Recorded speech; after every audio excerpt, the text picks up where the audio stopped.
ইতিহাসের তৃতীয় বাংলাদেশের প্রথম বিপিএলের ইতিহাসে সেরা এমন অনন্য কীর্তি গড়ে সাথে তাসকিন আহমেদের মুখ থেকে বের হয়ে আসলো আলহামদুলিল্লাহ। বিপিএলে দুর্বার রাজশাহীর হয়ে বিশ্ব রেকর্ডে ভাগ বসালেন বাংলার স্পিড স্টার। শাকিব খানের ব্যাটিং অর্ডারকে ধসে দিয়ে ভেঙে ফেললেন মোহাম্মদ আমিরের 5 বছরের আগের রেকর্ড। তাসকিনের এমন ইতিহাস করা বোলিং ফিগার নিয়ে বাকিটা জানবো রিপোর্টে।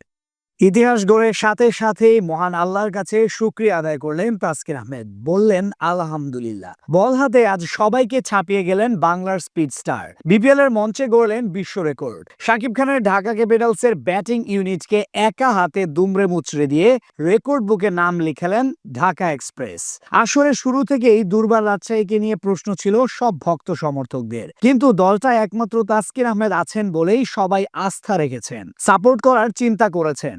যদিও প্রতিবারই অপেক্ষাকৃত দুর্বল ফ্র্যাঞ্চাইজিগুলোই ঠিকানা হয় এই স্পিড স্টারের, তবে এদিন মাঠ ও নিজেদের স্কোয়াডের চিন্তা বাদ দিয়ে মিরপুরের শীতের অলসতাকে ভেদ করে নিজের অগ্নিঝরা বোলিং দিয়ে গরম করে তুললেন সমর্থকদের। আলোচিত ঢাকা ক্যাপিটালসের সব ব্যাটারদের নাকানি চুবানি খাওয়ান এই দ্রুতগতির পেসার।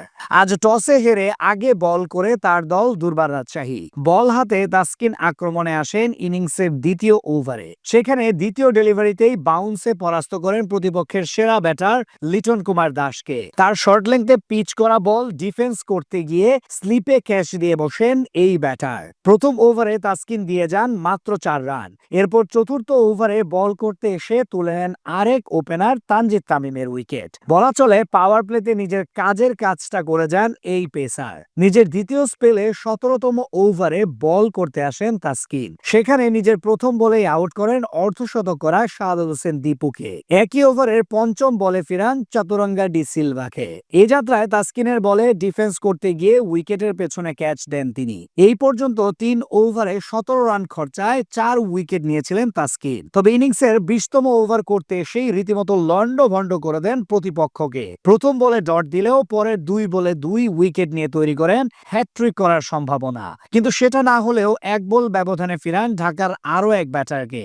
সেই ওভারে 2 রান দিয়ে নেন মোট 3 উইকেট, অর্থাৎ নির্ধারিত কোটা পূর্ণ করে মাত্র 19 রান খরচায় শিকার করেন 7 উইকেট, যেটি কিনা স্বীকৃত টি-20 ক্রিকেটের দ্বিতীয় সেরা বোলিং ফিগার। মাত্র 8 রান খরচায় 7 উইকেট নিয়েছিলেন মালয়েশিয়ান বোলার সায়াজুরুল ইদ্রুম। তারপর এই প্রথম 7 উইকেট নেওয়ার কীর্তি গড়লেন তাসকিন। তবে বিপিএল এর ইতিহাসে এটি সেরা বোলিং ফিগার। বাংলাদেশ প্রিমিয়ার লিগে এর আগে 17 রান খরচায় 6 উইকেট তুলে নিয়েছিলেন পাকিস্তানি পেসার মোহাম্মদ আমির। এবার তাকে সরিয়ে রেকর্ড বুকে নাম তুললেন তাসকিন। এমন রেকর্ড গড়া দিনে অবশ্য সৃষ্টিকর্তার কাছে শুকরিয়া আদায় করতে ভুলেননি তাসকিন। সাথে বলেন আলহামদুলিল্লাহ।